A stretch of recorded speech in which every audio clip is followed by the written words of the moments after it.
मेरे प्यारे देशवासियों और मेरे प्यारे जवान भाइयों, मैं नायक हरपाल सिंह, जनरल सैकटरी साबका सैनिक संघर्ष कमेटी तरनताਰਨ पंजाब। आज हम 25 जनवरी 2017 को रक्षा मंत्री के साथ हमारी मीटिंग हुई थी, जिसमें हमारे रक्षा मंत्री जी ने हमें ये कहा था कि जवानों की मांगें बहुत जायज़ हैं और सही है, मैं इनके साथ सहमत हूँ और ये हल होनी चाहिए। उसके बाद दूसरी मीटिंग हमारी हुई 1 मार्च 2017 को शाम को 4 बजे, जिसमें हमने अपने जवानों की मुश्किलों के बारे में जब बात की उनसे, तो हमारे रक्षा मंत्री जी ने कहा कि जवान तो बुज़दिल हैं। जवानों के मेरे पास रिपोर्ट पड़ी हुई है कि जब गोली चलती है, जब कहीं पे मुकाबला होता है, तो जवान जो है लैट्रिन बाथरूम में जाकर के सिर्फ जाते हैं और हमारे बहादुर अफसर जो हैं वो अपना वहां से बाहर निकल करके मुकाबला करते हुए शहीद हुए हैं और हमारे अफसर बहादुर हैं। तो यहाँ पे जवानों की पूरी बेइज्जती की गई। फिर हमने मसला उठाया कि हमारे जो डिसेबिलिटी जवान हैं, जो 100% कंडम हो जाते हैं, वो जो चलने फिरने लायक नहीं रहते, उनका पेंशन बहुत कम है, डिसेबिलिटी पेंशन बहुत कम दिया जाता है उनको।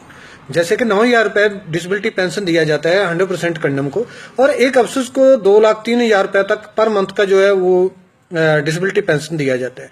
तो उस पर जो हमारे रक्षा मंत्री जी ने जवाब दिया, वो बोले कि जो जवान है वो सिपाही भर्ती नहीं होता, तो वो उसके अंदर इतनी हैसियत नहीं थी, उतनी औकात नहीं थी कि वो सिविल में 9,000 रुपये महीना भी कमा पाता। हम तो उसको 9,000 रुपये महीना दे रहे हैं। इसका मतलब कि रक्षा मंत्री जी ये सोच रहे हैं कि वो जवानों के ऊपर बहुत बड़ा एहसान कर रहे हैं 9,000 रुपये दे करके।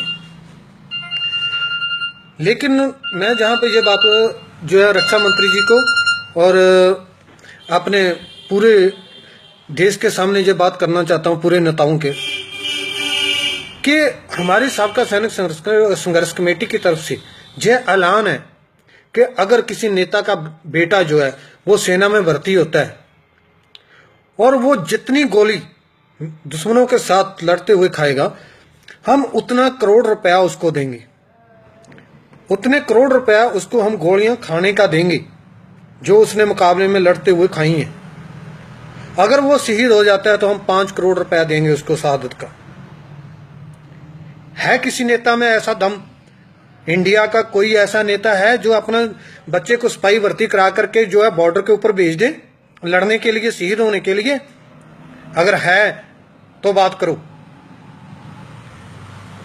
जो 9,000 रुपए की बात कर रहे हो, तो 9,000 रुपए बहुत बड़ा आसान नहीं कर रहे हो किसी के ऊपर। हमें नहीं चाहिए आप जैसे जो ऐसे गंदे नेता जो है ऐसे शब्दावली का इस्तेमाल करेंगे जवानों के लिए।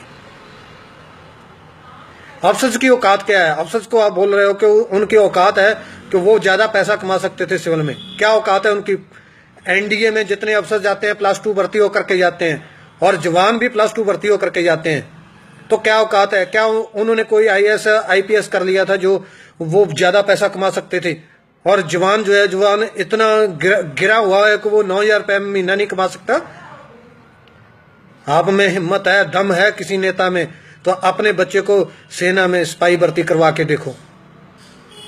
हमने इससे आगे दूसरा पॉइंट उठाया कि जो विडो पेंशन है, जवान की विडो की पेंशन बहुत कम है। जवान की विधवा की पेंशन 9,000 रुपये पर मंथ है, जिसमें वो अपने बच्चे नहीं पाल सकती, जो अपने बच्चों को पढ़ा लिखा नहीं सकती, घर का गुजारा नहीं चला सकती। तो उस पर रक्षा मंत्री जी बोल रहे हैं कि 9,000 रुपये भी बहुत ज्यादा है, जो है इनको 9,000 रुपये भी बहुत ज्यादा लगते हैं। तो मैं ये कहना चाहता हूं कि कभी अपने घर में गुजारा करके देखो 9,000 रुपये में। दूसरों को जो पढ़ाना बहुत आसान है, और खुद करके देखो आप। उसके बाद हमने तीसरा मुद्दा जो उठाया भ्रष्टाचार का, कि सेना में भ्रष्टाचार बहुत है, खाना घटिया दिया जाता है, इसमें कोई डाउट नहीं है। जो आवाज उठाता है उसको दबा दिया जाता है। जैसे अभी देवलाली में हुआ है, एक जवान मैथ्यू ने जो है वो इसके खिलाफ आवाज उठाई तो उसका मर्डर कर दिया गया।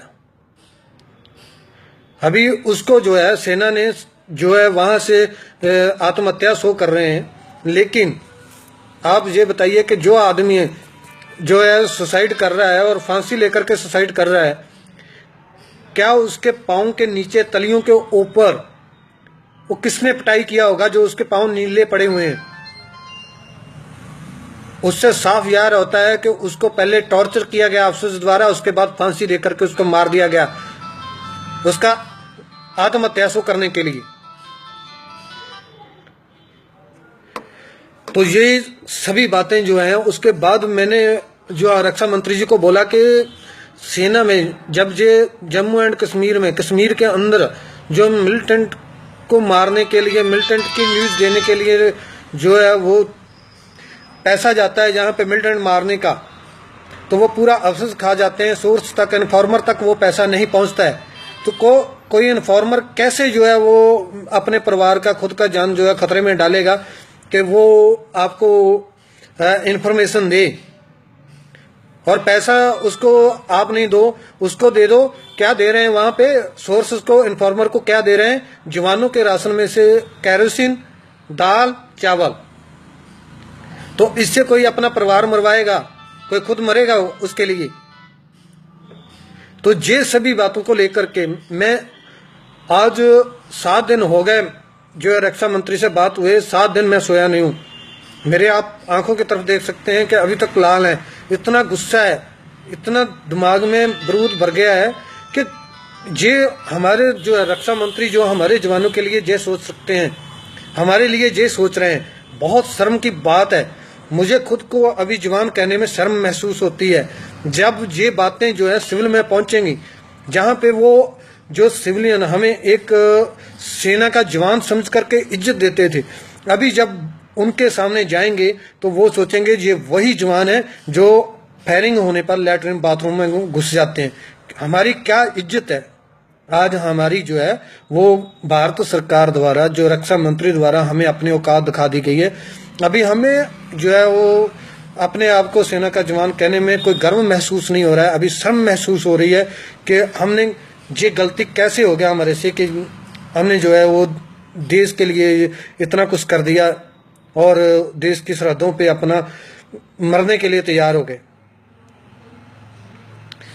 तो इससे ज़्यादा मैं जो और बातें नहीं कर सकता। मेरी तरफ से जो है मैं सभी देशवासियों को और भूतपूर्व सैनिक जवानों को जो आग्रह करना चाहूँगा कि हम 26 तारीख को जहाँ से पंजाब से चलेंगे और 27 मार्च को वहाँ पे हम जंतर मंतर पे जो है रोष प्रदर्शन करने के बाद 27 तारीख को हम वहाँ पे 12 बजे के बाद जो है 10 बजे हम वहाँ जंतर मंतर में पहुँच जाएंगे और 12 बजे हम वहाँ से चल करके अपना आत्महत्या करेंगे वहाँ पे जो इंडिया गेट के ऊपर।